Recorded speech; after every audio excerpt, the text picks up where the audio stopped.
Okay, so what are healthy fats? So olive oil, somehow we got that message through. I don't know how that came through, but everybody knows olive oil is great for you.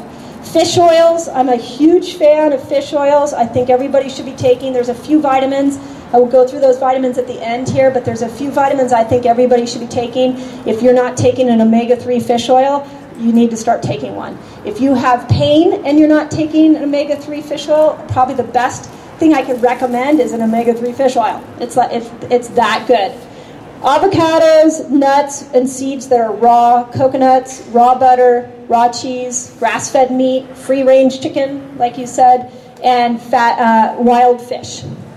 And if you guys want this list, again, it's in the book. If you don't want to buy the book, I understand, and I can write it down or email it to you later, but it's well written in the book. Okay, so saturated fat is another way of looking at healthy fats as well. Go ahead and go to the next one. I want to show you guys something. They did a study on 235 women, and they found that people who ate regular saturated fat had less amount of plaque buildup on their arteries, and that they were in better, their healthier balance of good and bad cholesterol and fat, and they were in better overall health. Again, we have a lot of myths that have been going through the world that just are not. Yeah, exactly. Eggs was one of them. I have anywhere from 3 to 5 eggs every day, and I have normal cholesterol. And you could say it's my lucky genes. It's not my lucky genes. I don't eat a lot of sugar, which is a big cause of high cholesterol, and we'll talk about that in a moment. But I am a huge egg fan. I love eggs. Okay? So healthy saturated fats or healthy meats, I'm going to show you in a minute what those are, coconut and avocado. When you're reading a label, you can know if it has a lot of saturated fats by looking at the back cover. Okay, good. Why your brain needs healthy fats, in case you don't know yet, is for your hormones, your brain, your cells, and for weight loss. Healthy fat helps you lose weight, okay? And remember that fat doesn't make you fat. So if you're at the store and you're looking and you're like, okay, look, olive oil. It's all olive oil. Okay, it's not all olive oil. These all look the same. If I covered these up, they all look the same, right? So you've got canola oil, you've got soy oil, you've got canola oil, olive oil. Well, that's kind of like olive oil, but they put canola in it. And then you've got extra virgin olive oil. The only one that you should be having is this one down on the end. They're going to stop putting these other ones into your body. Okay, now you're at the market again, and you're like, she said almond butter is fantastic for you. So you go and you grab it, you just see it, you see them all lined up, and you go and grab it. The difference between these two is one is roasted and one is raw. So I have sat at, Trader Joe's is one of those places, I have sat there and looked at the labels over and over again and been like, okay, is it raw, is it roasted? I put them back and I'm like, raw, roasted? This is not always easy to find. And if I don't know, I just avoid it. I put it back. Because if I go and have roasted almond butter, I might as well have Skippy. So, which probably tastes a whole lot better. So make sure that you're reading the labels and you're really, really careful about what you're eating. We are doing, what's the day that we're doing shopping? The shopping day? November 10th, we are doing a shopping day where we will actually go to the store with you. We're going to gather a group of people and we're going to walk through. It's on a Saturday and we're going to show you what exactly you need to be aware of, where are the pitfalls all, and how you can maneuver through your grocery store so this doesn't happen. Okay, the second rule of the core plan is you're going to stay off of toxins. And when I mean toxins, your brain right now might be saying, oh yeah, okay, I know, like, I shouldn't have a Snickers bar. Like, I know that's probably full of toxins. I probably shouldn't be using Clorox bleach at home. Like, I'm talking about more toxins than you realize that is in your body right now, and probably in your homes right now. So go ahead and go to the next slide. There are 3,000 food additives and preservatives that are approved by the FDA. So let's talk about the FDA for a moment. Just because the FDA approves something doesn't mean it's safe. Okay, that would go up there with when you see low fat, you think high obesity. When you see FDA, I want you to be nervous about that, because that's a whole nother presentation. We'll do it another time. But that they are not looking out for our health interests. They are looking out for the companies to make money. So, go back 1 second.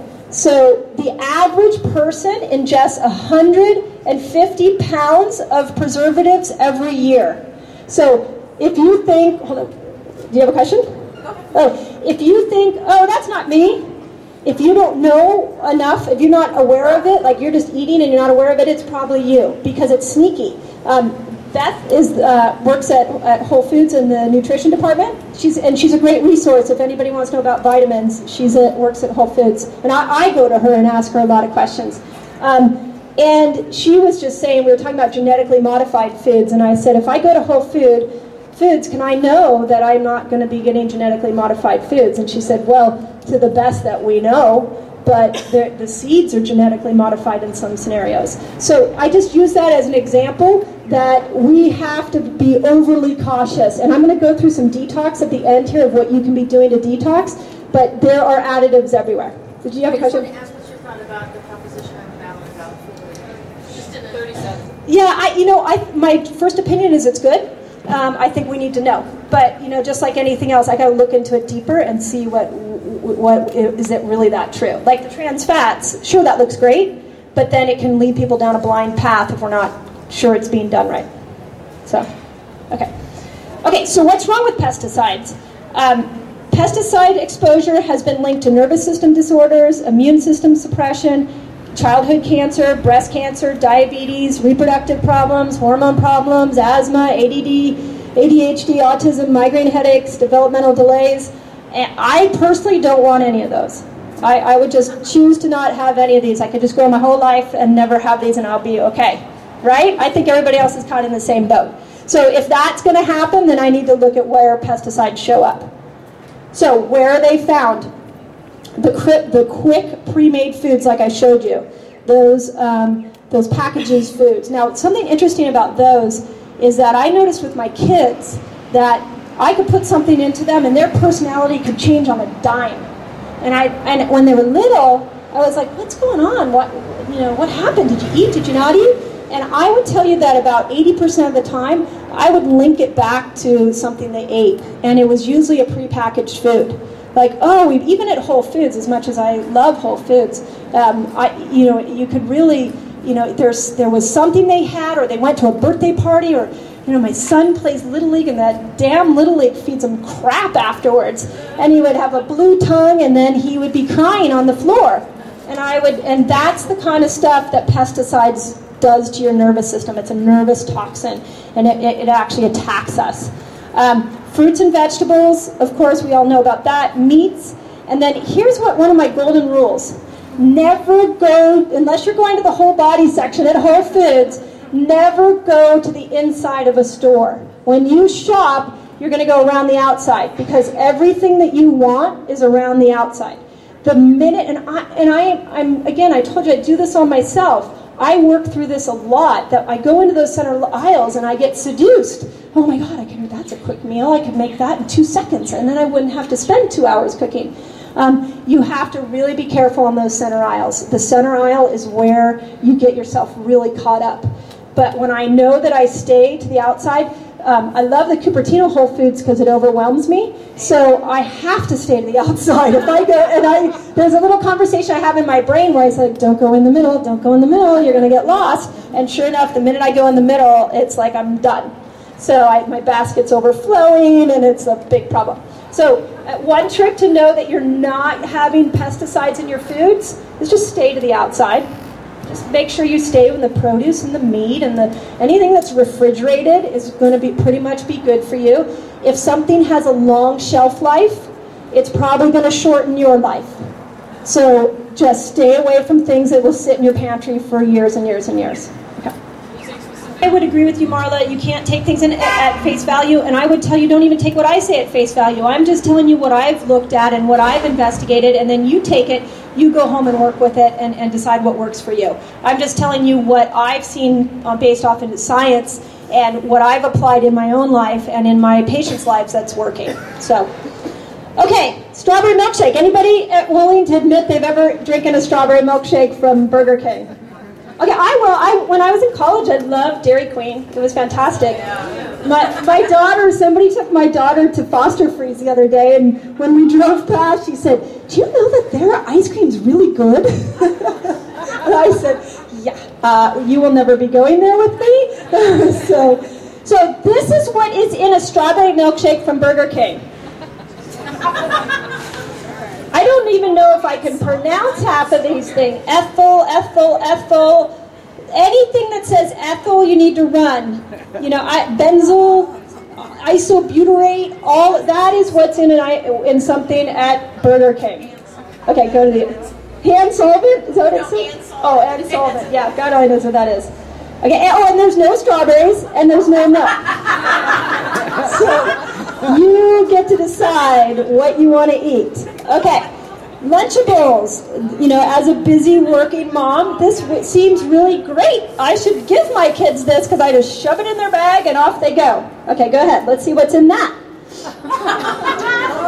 So I have a personal rule that when I look at a label, if it has this many ingredients, even at Whole Foods, if it has this many ingredients, I put it back. Because I don't want to know. It's like, that's too many. Can you just make me something with like less than 10? Like that would make me happy. So when you start to see long lists like this, I really encourage you to put it down. And put it down because doing this over and over again is shortening your life. I mean, like, I really want you to make that connection. We can laugh about it like, oh my God, look at Lunchables. But you know what? There are people that are putting Lunchables in their kids' lunch all the time. And then they want to know why their kid is sick all the time. And then they got them on antibiotics. And then they want to know why their kid has ADD. And then they got them on another drug. And there is a lot of people in our world that are living their life like this. And so when you see a long thing, just put it down. And when you see somebody eating that, just gently educate them. Like, I wonder what sodium diasicetate and sodium ascorbate and sodium nitrite do to you. Like, I like to just pose questions to get people thinking. So, okay, this is another great one. I couldn't leave this out. Chicken nuggets, McNuggets. Okay, this is what's in there. 38 ingredients from corn. Okay, I want to talk about corn for a second.